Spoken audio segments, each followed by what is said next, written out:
Pagdalas ko nang mapagbuksan ko siya ng pinto ng apartment ko. Hindi ako nagulat sa pagdating niya dahil tambayan talaga namin ang apartment ko. Lalo na kapag may bagong labas na mga movies, movie marathon at food trip po maghapon doon. Ang nagpagulat lang talaga sa akin ay ang pagdating niya ng 10 oras ng gabi. Ang isa pa alam ko ay may date sila ngayon dapat ni Luis. Pwede ba akong pumasok? Tanong niya. Alala sa mga mata niya ang pamumugto ng mga ito. Oo naman. Halika, pasok ka. Nagaya ko sa kanya. Dumiretso siyang naglakad patungo sa ibabaw ng kama. Nagsumiksik sa sulok bago tumingin sa akin ang nanlalamo ng mga mata niya dahil sa luha. Marlo, yaka please. Pakiusap pa niya. May tumurot na naman akong ano sa dibdib ko. Kapag kasi umiiyak siya ng ganoon ay pakiramdam ko, ay mas naiiyak ako. Kung noong mga bata pa kami ay siyang tagapagtanggol ko, halos bumalitan na ang lahat sa akin ngayon. Bukod sa ako ang number 1 bully sa buhay niya, ako rin ang naging taga-takip ng mga kalokohan niya. Tagapakinig sa mga kwento niya ng bad trip siya dahil sa maaarte niyang mga kaklase at pagkatanggap ng mga hinanakit na dinadala niya nang maghiwalay ang mga magulang niya. Ang sabi niya naman sa akin kapag nagkaroon sila ng pagkatalo ng stepmom niya at naiiyak siya ay nawawala raw ang bigat at sakit kapag nayakap siya sa akin. Kaya naisip ko na baka ang stepmom niya ang dahilan kung bakit siya umiiyak ngayon. Lumapit na ako sa kanya at niyakap siya ng mahigpit at kagaya ng dati ay nagsimula na siyang umiyak sa dibdib ko. Wala na kami ni Luis, bulong niya. Dapat iimpagang ako sa mga narinig ko. Kaya pala mas malalim ang hugot ng mga iyak niya ngayon. Kasi mas malalim rin ang sakit na nararamdaman niya. Nakipag-iwalay siya sa akin. Hindi na raw niya ako mahal. Kaya sa umasok ng pamulalo kaya tinatapos niya ng maagang relasyon namin. Hindi raw pala ako ang forever niya. Ang sakit, Marlo. Ang sakit-sakit palang maiwanan. Naiiyak na pagkukwento niya. Kung alam niya lang na mas masakit para sa akin ang lahat ng sinasabi niya sa ngayon. Masimple kong pinanasa ng mga luhang nangingilit na sa mga mata ko. Masakit pala talagang mabigo sa pag-ibig. Pero mas masakit na makita mo nasasaktan ng tao mahal mo. Bakit kasi? Bakit kasi hindi na lamang ako? Bakit hindi na lamang ako ang mahal niya? Dahil ako'y sigurado kung kahit kailan ay hindi ko siya iiwanan at sasaktan. Dahil sigurado ako na siya lang ang gusto kong masaya at habang buhay na makasama. Pero dapat ko na talagang sabihin sa kanya ang totoo. Siguro nga ito ng pagkakataon na ipalam ko sa kanya ang lahat. Ang totoong nararamdaman ko. Marlo, tumungay siya kung saan ay nagkatigilan ang mga mata naming dalawa. Ito na nga siguro ang pagkakataon. Ito na ang tamang oras para malaman niya ang lahat. Para maramdaman niyang hindi siya talaga naiwanan dahil nandito ako. Nandito ako para saluhin at mahalin siya. Huwag kong iiwanan ha, ang wika ni Glenda. Nakakiti ako sa sinabi niya yun. Sa wakas ay nabasa na yata niya ang laman ng isipan ko. Naramdaman na niya yata ang pagtingin na matagal kong itinatago mula sa kanya. Sa wakas ay magkakaroon na yata ng happy ending ang love story naming dalawa na nagsimula sa pagiging mag-best friend lang. Hindi ko na kasi kayang mag-iwan ulit. Lalo na ng best friend ko. Best friend forever please. Pakiusap niya na parang biglang dumudurog sa puso ko. Naramdaman ko ang pagkapdin ng lalamunan ko na muli kong pigilan ng mga luha ko. Mas masakit ang nararamdaman kong kirot ngayon. Hanggang best friend lang talaga ako sa kanya. And the love that she shared for almost 10 years would never be no more than friends. Gumiti ako sa kanya. Lumunok, sabay-sabing best friend forever. Muli niya akong niyakap. Pero ngayon, ay mas higpit na mga yakap na. Ang sarap sa pakiramdam. Na nakapulupot sa katawan ko ang braso niya. Pero bakit hindi pa rin nababawasan ang sakit sa may dibdib ko? Siguro kasi alam ko na mga yakap na yon ay hanggang yakap lang ng isang best friend para sa isang best friend lang din. Siguro nga ay hindi naman kailangan na maging kami para mahalin ko siya.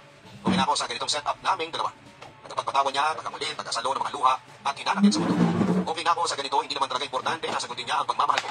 Nakalaan para sa kanya. Ang mahalaga ay malaya ko siyang minamahal kahit best friend lang ang turing niya sa akin. Ngayon, papadudod may bago na ulit boyfriend si Glenda. On and off ang relationship nila. At kapag nag-away sila ay palaging sa akin tumatakbo ang best friend ko. Ako ang iniiyakan niya, papadudod. Ilalabasan ang mga tampo niya at niyayakap niya. Mga yakap na hinihiling ko na pwedeng maging higit pa sa isang kaibigan ang ibig sabihin. Pero syempre alam ko rin na imposible dahil hindi pa rin sa akin ang pagtibok ng puso niya. Ang nagmamahal na best friend, Marlo. Ang pagmamahal na walang hinihintay na kapalit ng kanila, lalo na kung masyado tayo mapagbigay. Yung tipo na hindi natin alam na nauubos na tayo. Nauubos na ang pagmamahal dito sa ating puso at bago mangyari yun, sana ay masabi mo na rin, Marlo, ang totoong nararamdaman mo para sa best friend mong si Glenda. Ngayon nga lang, kailangan mo rin ihanda ang sarili mo sa kung ano man ang sagot na pwede niyang maibigay sa'yo. Maraming salamat po sa inyong lahat. Huwag kalimutan na mag-like, share, and subscribe. Ang buhay ay maliwanag, laging may lungkot at saya.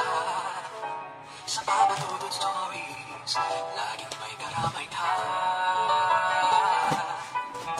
Magkakalimang kaibigan, dito ay makikinggan ka. Sa Papatudod Stories, umiiyak ka sa dito sa Papatudod Stories, na ikaw ay hindi nag-isa. Dito sa Papatudod Stories, may nagmamahal sa'yo. Papatudod Stories, Papatudod Stories, Papatudod Stories.